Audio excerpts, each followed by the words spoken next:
Home Secretary Chris Philp. Thank you, Madam Deputy Speaker, and I thank the Home Secretary for advance sight of her statement, not that it was necessary given the extensive leaks and pre-briefing.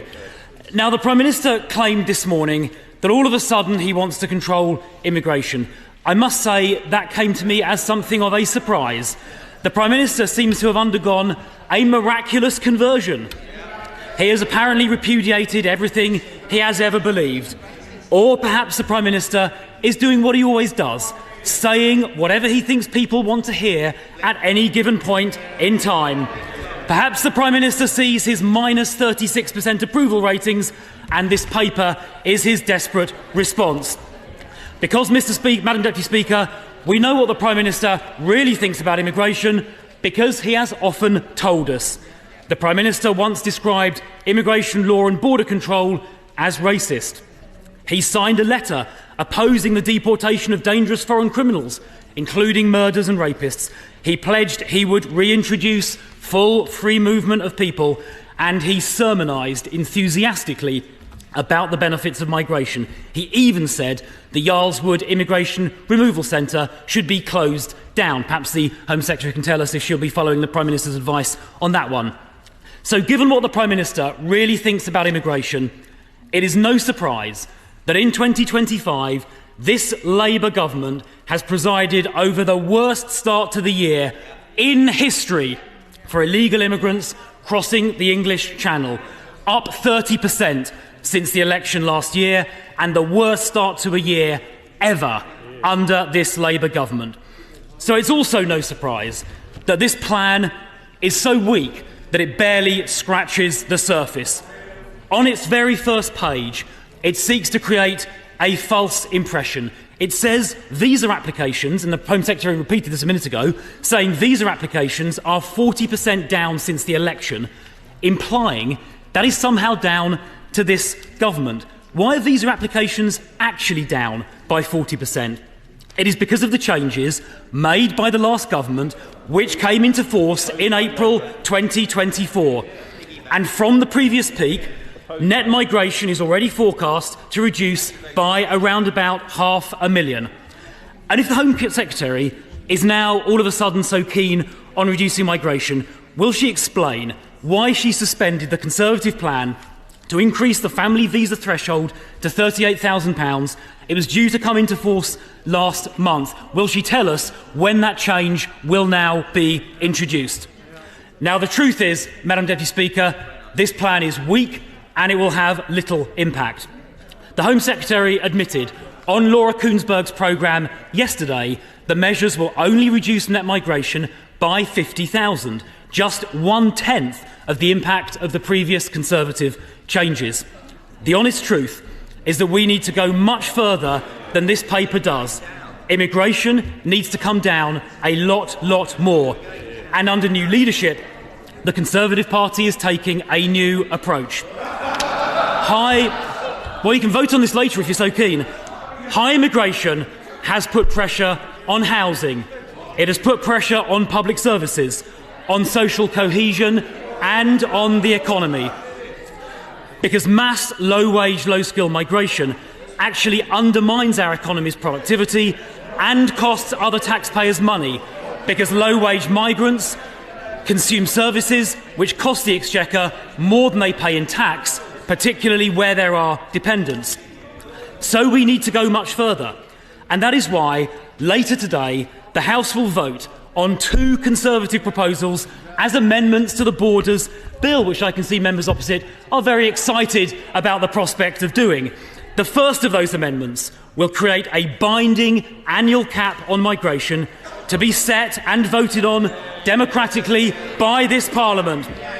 It will allow full democratic parliamentary control over those migration numbers, deliver complete transparency and ensure immigration levels are drastically reduced. I can see the Immigration Minister talking enthusiastically from the front bench. I assume that means she'll be supporting this measure.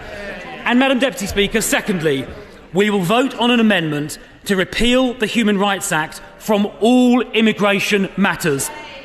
Not just tinker with Article 8, as the Home Secretary says. This will stop foreign criminals and others with no right to be here from abusing human rights laws in UK courts, including Article 3. So, Madam Deputy Speaker, I have a very simple question for the Home Secretary. Well, I'll try anyway. If she's really serious about controlling immigration, will she vote later on today for the immigration cap, and will she vote to repeal the Human Rights Act for all immigration matters? Home Secretary. God, Madam Deputy Speaker, I must have missed a bit of the Shadow Home Secretary's response. The bit, maybe at the beginning, when he apologised to the House and to the country for his party's policies that quadrupled net migration in the space of just 4 years.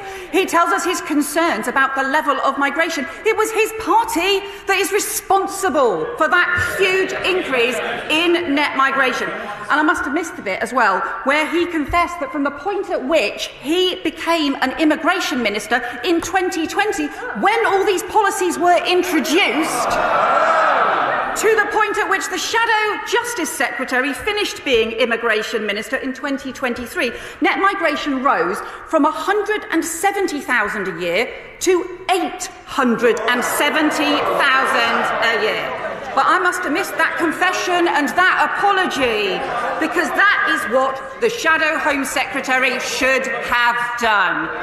And frankly, until he admits his failure, until he apologises for the damage and the chaos that he and his party caused, frankly, no one is going to take seriously a single word he says. And he refers to visa changes that were made before the election. I would say we supported changes that were made by the Right Honourable Member for Braintree, but he had to reverse some of the changes that the Shadow Home Secretary made when he was an immigration minister. And as for caps, the White Paper provides for caps on low-skilled migration on the temporary shortage list. But his targets and caps are as meaningless as all the other ones that his party introduced when they were in government. Indeed, let me quote from the time of the Conservative government's reforms that caused a lot of these problems. I especially thank the Home Secretary for removing the annual limits on work visas and on international students. I lobbied for both. That was the current leader of the opposition. So the idea that this lot have anything to offer is like people who burgled your house and then turn up the next day and offer to sell you a dog. If they are serious about making the changes, if they are serious about tackling small boats, frankly, they should vote for our counter-terrorism powers to tackle the smuggler gangs that repeatedly he and the other right-wing parties have voted against. That's not serious. This government is. In today's parliamentary session, the new MP delivered a heartfelt and determined maiden speech, highlighting the diverse challenges facing her constituency, from the cost of living crisis and soaring energy bills to housing shortages and community safety concerns. She emphasized her commitment to standing up for her constituents with integrity and courage, drawing on her extensive background in public service and justice. Her speech reflected both respect for this esteemed institution and readiness to tackle the pressing issues affecting her community, promising to be a strong and principled voice in Parliament. If you found this summary insightful and want to stay updated with more important debates and news from the British Parliament, please subscribe to our channel and hit the notification bell. Stay informed and never miss out on what matters to you.